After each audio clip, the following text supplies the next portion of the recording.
저는 큰 고민 말씀드려도 돼요? 이것도 제가 진짜 요즘 많이 하는 고민인데 어느 순간 사람 만나는 게 이제 무서워지더라고요. 비주얼적인 것이나 뭐 그런 쪽으로는 아예 그냥 나는 없는 사람이다 세뇌를 시켰죠. 그러지 않으면 사실 좀 상처가 크니까. 그렇죠. 예. 술, 담배 이런 거 많이 하고 그러면 그렇죠. 목이 좀 한번 상태가 상당히 좀 안 좋아졌었던 기억이 있어요. 그래서 그때가 저한테는 어떻게 보면 좀 가수 인생 최대의 또 좀 고비를 맞았던 순간들이고.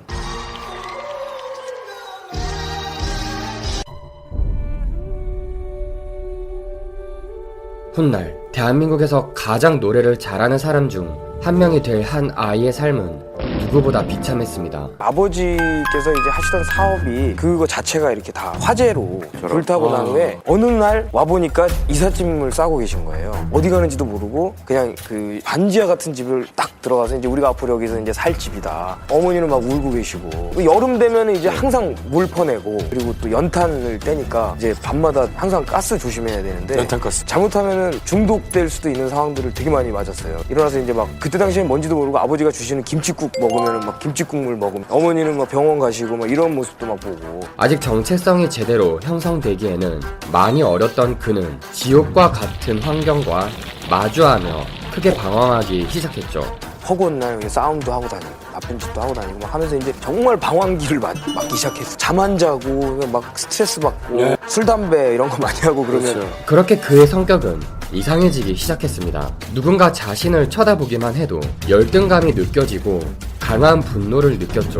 누가 쳐다본다거나 그때 당시에는 그 당시에는 너무나 열등의식이 있었던 것 같아요. 갑자기 그런 척박한 상황을 만나게 되니까 다른 사람에 비해서 내가 좀 모자라구나 하는 그런 어떤 열등의식 같은 걸 좀 항상 가지고 있었던 것 같아요. 누군가가 저를 이렇게 보고만 있어도 나를 공격하려고 한다는 느낌이 들었나 봐요. 이렇게 어린 시절 타인을 마주하는 게 힘들었던 경험을 겪은 김범수는 그 영향이 남았는지 수십 년이 지난 지금도 사람을 만나는 게 무섭다고 하죠. 뭐 고민 있어요? 저는 큰 고민 말씀드려도 돼요? 이것도 제가 진짜 요즘 많이 하는 고민인데 관계에 대한 거예요. 제가 원래 관계지향적인 사람은 아니어서 좀 서툴러요. 관계가. 왜 제가 관계지향적인 사람이 아닌가라고 생각해봤더니 사람을 통해서 상처를 많이 받더라고요. 제가 잘 하려고 하다 보니까 좋은 사람이고 싶은 생각이 너무 커서 상대방 앞에서 너무 에너지를 많이 쓰니 상대방이 하는 작은 얘기에도 너무 데미지를 많이 받고 집에 항상 들어오는 거예요. 그러면서 제 자신이 너무 많이 아파하는 모습을 이제 보니까 어느 순간 사람 만나는 게 이제 무서워지더라고요. 안 만나면 나도 상처 안 받고 나도 다른 사람들한테 실수 안 하잖아. 그런 시간이 되게 오래됐어요. 혼자 있는 시간이 되게 많았는데 좋은 관계란 뭘까? 내가 다치지 않으면서도 다른 사람들에게 좋은 것들을 나도 나눌 수 있는 사람이고 싶은데 그게 너무 어려운 거예요. 좋은 사람으로 살려고 했던 것이 내 자신에게는 뭐랄까 그러니까 독이 된 거죠. 그렇지, 이런 인간적인 고민하는 거? 그런 게 속상한 것 같아. 다시 어린 시절의 김범수로 돌아와 그는 그렇게 방황하던 순간 한 친구를 통해 인생이 바뀌게 되었다고 하는데요. 바로 가수의 꿈을 가지게 된 것이었습니다. 가수가 되기로 결심하게 된 계기나 그런 게 있었나요? 페인처럼 살다가 그냥 굉장히 이른 나이에 요절하는 것밖에는 없겠구나 이런 생각이 들더라고요. 그때 기타를 쳐줬던 친구가 사실은 그 친구가 끊임없이 저를 이제 교회에 데려가려고 근데 제가 그 친구를 먼저 찾아갔어요. 일단 나한테는 지금 좀 기댈 곳이 필요하니 거기가 어딘지 나를 좀 데려가줘. 그래서 이제 제가 처음으로 교회라는 데를 가게 됐어요. 근데 거기서 낡은 피아노 앞에서 고등학교 청년 그 청소년들이 화음을 자기들끼리 다 이렇게 맞춰서 노래를 하고 있는데 그 마치 천사의 소리 같은 그런 느낌이었어요. 그래서 제가 이제 거기 그 활동을 같이 하게 된 거죠. 거기서 제가 처음으로 소리를 이제 내본 거죠. 근데 그 소리를 듣고 이제 거기 있는 친구들이 다 깜짝 놀란 거예요. 너 정말 잘한다 이런 얘기를 처음으로 듣게 된 거죠. 저한테도 이제 드디어 꿈이 생긴 거예요. 고등학교 3학년 때였어요. 그때 제가 했던 그 나쁜 습관들 뭐 이런 행동들 일단 술, 담배를 끊었고요. 이거 한순간에 다 그냥 내려놨어요. 그렇게 자신의 재능을 알아봐준 교회 사람들 덕분에 다시 새로 태어난 김범수는 서울예대 실용음악과 진학에 성공했죠. 여담으로 당시 자신을 교회에 처음으로 데리고 간 이 친구가 많이 고마웠는지 현재 자신의 유튜브 채널에 기타 세션으로 고용한 상태죠. 최근 인기를 끈 탕후루 김범수 버전에 함께 나온 바로 그 친구입니다. 김나박이의 가장 첫 글자를 담당하고 있는 김범수. 그의 타고난 가창력은 신이 내린 선물이었습니다. 그는 빌보드 차트에 올라 우리나라를 세상에 널리 알린 싸이보다도 10년은 더 일찍 빌보드 차트에 진입했던 바 있었죠. 이는 대한민국 최초의 기록이었습니다. 빌보드 하면 떠오르는 게 싸이잖아요. 그럼 근데 이 빌보드에 맨 처음 오른 게 김범수 씨예요. 근데 이상한 점이 있었습니다. 이렇게 위대한 업적을 세웠음에도 그는 뉴스와의 인터뷰에서 얼굴을 가린 채로 등장했던 것이었죠. 빌보드 차트에 처음으로 우리나라 가수의 노래가 올라서 화제가 되고 있습니다. 가리고 있죠, 사랑이야. 음성 변조만 하면은 사건 사고인데요. 저희 부모님이 저거 보시고는 너 무슨 죄졌냐. 사실은 그가 얼굴을 공개할 수 없는 슬픈 사연이 있었는데요. 그건 바로 그의 외모 때문이었다고 합니다. 지금에야 사람들이 댓글로 유쾌하게 써먹는 소재이지만 당시 김범수는 정말 진심으로 마음이 힘들었다고 하죠. 얼굴 없는 가수로 좀 활동을 하셨어요. 적당한 시기에 이제 공개를 하려고 했었는데 특히 조성모 형 같은 경우에는 등장했을 때 뭐 오히려 이제 더 막 되게 대단했죠. 예. 그 기대감이 이제 완전히 뭐 극에 다다라 있었죠. 그 조성모 씨보다 더 이제 뭐 핸섬하고 기공자 같은 그런 느낌이다. 비주얼적인 것이나 뭐 그런 쪽으로는 아예 그냥 나는 없는 사람이다 세뇌를 시켰죠. 그러지 않으면 사실 좀 상처가 크니까. 그렇죠. 이제 방송 TV 출연을 한번 했었어요. 그리고 첫 방송 딱 했는데 조금 그 바람 타던 노래가 갑자기 주춤하는 거예요. 순위도 완전히 밀려나고 판매량도 훅 떨어지고 이제 제작자가 저를 이제 조용히 부르시더라고요, 사장님이. 오디오형 가수로 이렇게 가자라고 이제 얘기를 하시더라고요. 그래서 그 한 번의 기회로 이제 저는 다시는 TV 매체에는 나갈 수 있는 그 기회조차도 이제 잃게 됐죠. 회사에서 뭐 시술 같은 거를 좀 권유하지는 않았나요? 사실은 그때 당시 제가 그것도 타이죠. 눈 수술을 그때 이제 초창기에 한 번 했었어요. 좀 마음에 안 드는 거죠, 한마디로. 예. 제가 하고 싶어서 한 것도 아니고 이것 때문에 한 건데 또 방송 못 하게 됐잖아요. 저하고 같은 또래의 가수들은 왕성한 활동을 하고 있었어요. 효리 씨도 그렇고 성시경 씨 뭐 너무 화려하게 다 활동을 하고 있으니까 나도 막 저런 음악 방송 같은데 나도 가서 같이 하고 싶은데 이제 저기 못 나가니까 그래서 그게 조금 갈증들이 있었죠. 하지만 김범수는 세상에 나오고 싶었습니다. 자유롭게 자신을 드러내고 노래하고 싶었죠. 그래서 그는 큰 결심을 하고 소속사를 설득하게 됩니다. 윤도현의 러브레터라는 네, 프로그램. 근데 그 프로그램만큼은 제가 너무 욕심이 나는 거예요. 저 무대에 너무 서고 싶다. 그래서 제가 회사에 간곡히 참다가 저 한 번만 기회를 주십시오. 거의 한 4년 만에. 네. 그러니까 회사에서는 이제 잘 버텨오다가 너 왜 그러니? 기회를 한 번만 주신다면 가수 활동 자체를 포기하는 한이 있더라도 모든 걸 책임지겠습니다.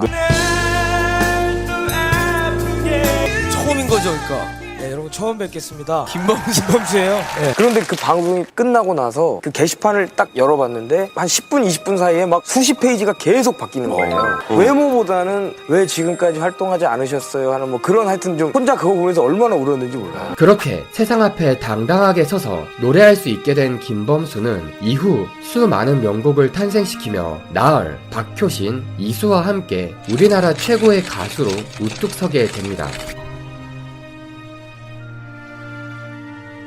김범수는 완벽주의자로 유명합니다. 그래서 무대를 준비할 때 정말 완벽하게 해내기 위해 쉬지 않고 연습하고 노력하죠. 수많은 무대 중 실수라고 할 만한 무대는 여태껏 딱 한 번이었습니다. 그것도 완벽하게 하려는 자신의 원칙 때문에 생긴 것이었죠. 나온다. 기다려도 난 못 가. 분의 날 60주년 어머, 큰 행사요. 제가 또 그때 또 2등병이었어요. 바로 앞에 한 10줄이 다 장성들이었어요. 그러니까 이것도 제 성격인데 그냥 예를 들어서 박자를 놓쳤습니다. 잠깐 그냥 거기를 안 하고 다음 가사부터 그래요. 안 해요. 근데 이제 저는 그걸 해야 되는 거예요. 하지만 2019년 5월 그는 정말 제대로 된 인생의 위기를 맞이하게 됩니다. 그날은 그의 인생에 너무나도 중요한 데뷔 20주년 콘서트 당일 생긴 일이었죠.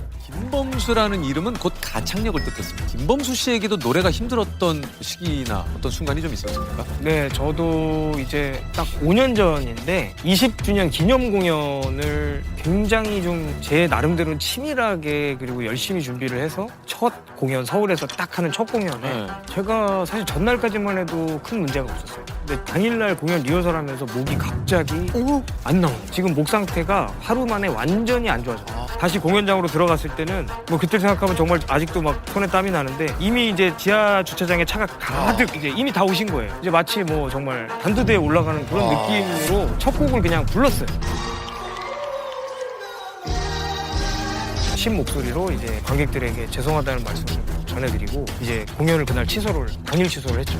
그때 갑자기 뭔가 이렇게 확 무너지더라고요. 제가 그 다음부터 이제 제가 트라우마들이 이게 꽤 무섭더라고요. 목소리를 잃었다는 거는 저한테는 마치 그냥 이게 뭐 제 생명 반쪽이 없어진 것 같은 그런 느낌이었고, 그러니까 좀 자존감도 많이 떨어지고 딱 쉬기로 이제 그때 결심을 했었죠. 목이 좀 한번 상태가 상당히 좀 안 좋아졌었던 기억이 있어요. 그래서 그때가 저한테는 어떻게 보면 좀 가수 인생 최대의 또 고비를 맞았던 순간들이고, 무대 트라우마나 목소리의 그 컨디션 회복 이런 것들 하는데 한 2-3년 정도의 시간이 걸렸거든요. 김나박이 노래의 신 이런 수식어에 내가 짓눌리면 안 되겠다 이런 생각을 좀 했다고요? 어떻게 보면 제가 살려고 그런 생각을 이제 그런 뭐 김나박이 감사하기도 하고 그런데 난 사람이야. 그렇게 무대 트라우마와 자신감 저하뿐 아니라 사람 만나는 것도 다시 무서워졌다는 김범수는 그때 자신의 유튜브 채널을 만드는 계기가 되었다고 하죠. 2019년 5월 급성 후두염으로 데뷔 20주년 기념 콘서트 3회 공연을 전부 취소했다. 유튜브를 제가 이렇게 하는 이유 중에 하나도 그런 것도 있어요. 그러니까 진짜 옆에서 보는 우리들도 좀 정말 이 형이 많이 그걸 어디서 느꼈냐면은 차를 탔는데 갑자기 CCM만 계속 나오는 거예요. 여담으로 이후 그는 자신의 소중이가 부러지는 것과 성대 결절이 걸리는 것 중 무엇을 선택할 거냐는 말에 성대는 자신의 전부라서 성대 결절은 절대 안 된다는 말을 하기도 하였습니다. 성대 결절, 성기 골절. 사실 저는 이번에도 이제 목도 이제 조금 아파보고 하면서 더 소중하게 느끼는 거, 나에게 노래가 없으면 거의 남는 게 없는 거구나 이런 생각을 많이 해요. 그래서 가수로서 여러분들에게 좋은 노래를 들려줄 수 있다는 게 더 큰 기쁨이기 때문에 최근 마라탕 우루를 커버해 630만의 조회수를 기록하며 MZ들 사이에서도 인기를 얻고 있는 김범수. 그는 이제 더 이상 부담을 갖지 않고 힘을 빼고 천천히 느긋하게 주변을 돌아보면서 남은 생을 보내고 싶다고 말합니다. 목표 지향적인 인기, 돈 뭐 이런 것들이 어느 순간 좀 앞서 있었던 것 같은 생각이 좀 들더라고요. 그래서 돌아가는 길은 좀 저는 천천히 갔으면 좋겠어요. 이제는 느긋하게 주위도 좀 돌아보고 감사도 더 많이 전하면서 그렇게 여유롭게 좀 갔으면 좋겠다라는 생각입니다.